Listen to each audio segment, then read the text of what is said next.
So, hello guys and welcome back to my channel. It's me again, Redditsa. And for today's video, ipapakita ko sa inyo guys yung pinaka-updated kilay routine ko. And that explains bakit wala pa rin akong makeup sa aking kilay. So, before kasi guys, meron akong actually ginawang kilay routine before. Parang ang pagkakaalala ko yung routine ko before sa aking kilay is, syempre yung brow pencil, brow mascara, ano pa ba? At saka naglilinis ako, yung nililinis ko yung dito ko, yung pagkatapos kong mag-brows, yung parang malinis siya talaga tingnan, para pakak. Pero ngayon, instead of 3, dadalawa na lang yung ginagamit kong product guys. Ito na lang. Parang, nun kasi marami akong time para magkilay. Pero ngayon, wala na. Parang minsan hinahayaan ko na lang yan na ganyan. Kasi malinis naman yan eh. By the way guys ha, yung the way ng pag-groom ng brows ko is, threading. Threading yung ginagawa ko sa kanya. Hindi na ako nag-shave. Dati kasi nag-shave ako and ang tendency kasi pag nag-shave ako before, lalo na pag naisipan ko ng magpa-threading, 'di ba? Pag nagpa-threading ka, makukuha yung ingrown hair mo, which is masakit 'yun pagka nagpapa-threading ka kasi talagang kukunin ni ate yon yung pinaka-ingrown hair ng iyong kilay, sa kilay. So, masakit yon on my part. Kaya, never na ako ulit nag-shave ng aking kilay. Plus, mas maganda kasi pagka nagpa-threading ka kasi at least matagal tumubo yung kilay mo. Plus, mas nag-groom pa siya ng maayos, mas may shape siya. So, yung shape na yan, yung si ate yung gumawa niyan. By the way, guys, kung malapit ka sa area ko, sa Pink Sugar ako nagpapa-thread, hanapin niyo si Ate Ruth. Magaling siya, guys, pagdating sa kilay. So, siya yung gumagawa ng kilay ko, siya yung nagte-thread. So, if ever na malapit kayo sa area ko, or taga Cavite kayo, Pink Sugar, the district, hanapin niyo si Ate Ruth. Siya yung gumagawa ng aking kilay. Okay? So, enough na about the chit-chat. Mag-start na tayo sa ating tutorial. Kasi for sure, yun yung inyong pinunta dito sa aking channel. So, kung gusto nyong malaman kung ano yung pinaka-updated routine ng aking kilay, please keep on watching. Alam niyo ba guys, dumating sa point yung kilay ko is parang one-liner na. Kaya siya lumago ng ganyan guys is because of castor oil at saka aloe vera. Alam niyo yung mga times before na sumikat si aloe vera at si castor oil? Yes, ginawa ko siya. Kaya naging ganyan kalago yan. Usually guys, pagka nagpapatread ako, kasi ganun ko siya ginugroom eh. Pag nagpapatread ako, talagang pinapalago ko muna siya mabuti para mas ma-shape siya ng maganda, ano. Kaya, ayun. So, mag-start muna tayo using a spoolie brush. Binili ko to sa Glad King. And binabrush ko lang ang aking kilay pataas para hindi tayo mahirapan mag-brush. Or para hindi tayo masyadong mahirapan mag-apply ng ating eyebrow pencil. Okay. After natin i-comb yung ating hair sa ating brows, mag-a-apply na tayo nitong eyebrow pencil ng Daiso. Guys, kung matagal ka ng viewer dito, ginagamit ko na to.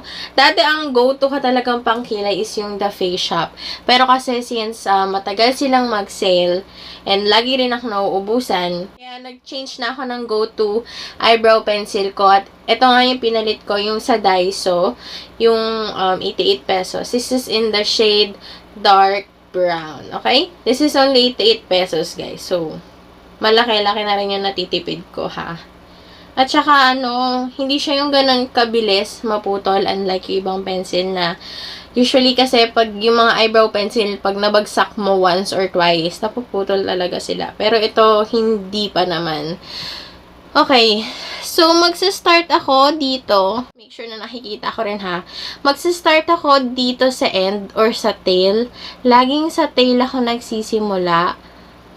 Para kahit papaano, may makukuha kang gradient effect sa iyong kilay. Bahala kayo guys kung gusto nyo ng may arch or wala. Nasa sa inyo yun. Pero as for me kasi, para mas ma-define niya yung aking face, naglalagay ako ng konting arch lang.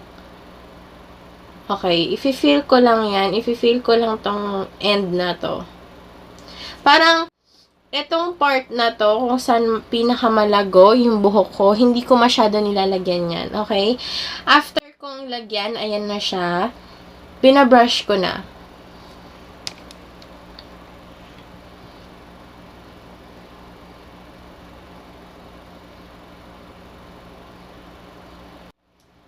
Ayan. Tapos, medyo minsan kasi nakukulangan pa ako. Kaya, dinadagdagan ko pa ng onte dito sa taas para mas okay siya tingnan, 'di ba? Parang hindi naman masagwa na pagdating dito sa part na to walang product pero pag dito meron, 'di ba? So pa sideways yung pag-brush ko dito.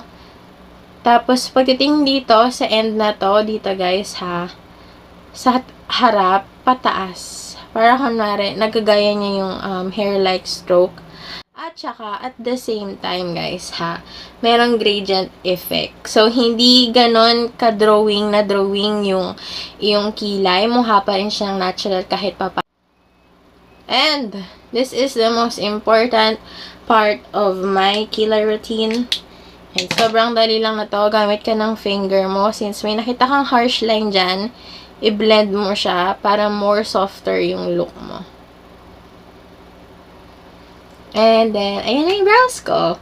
So, ganun lang kabilis. Kung feeling mo medyo nalalaitan ka dito, kuha ka ng product dito. I'm sure may mapipick up ang spoolie. Lagay mo na dito.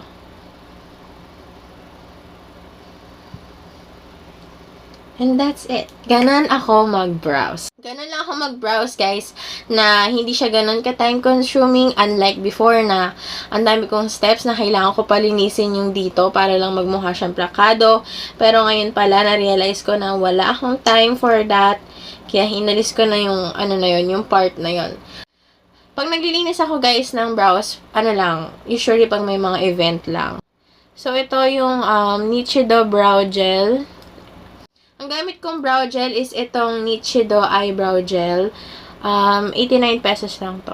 Super mura. And, ayan, ganyan lang ako mag-browse, guys. Super dali. Hindi ganun ka-time consuming. As in, sobrang konting-konti lang din naman kasi yung product na kailangan mo dito. Hindi ganun karami yung kakailanganin mo. Ganito kasi guys yung pinaka-technique ko sa pag-a-apply ng brows ko. Yung pag-a-apply ko ng product sa aking kilay, hindi ganon ka-heavy. Very light lang. Kasi instead na minsan magmukhang natural looking yung eyebrows mo, mas magiging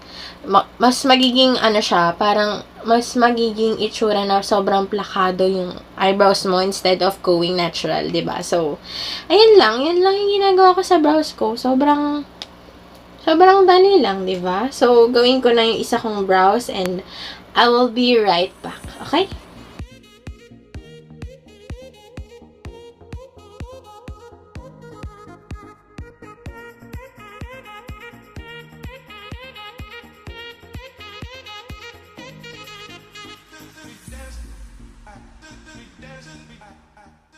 So, again guys ha, huwag kayong maiinis pagka hindi nyo mapantay yung brows nyo, hindi nyo mapantay yung shape, hindi sila magkaparehas. Guys ha, always remember, brows are not twins, but they are sisters.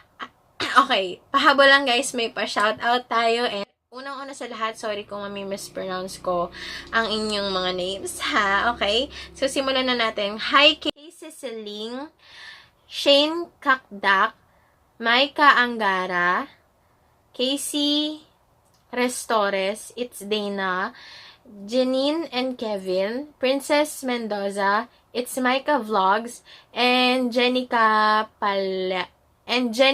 Palande. Hello sa inyo, sa mga nagpa-shoutout, and sa mga nanonood ngayon.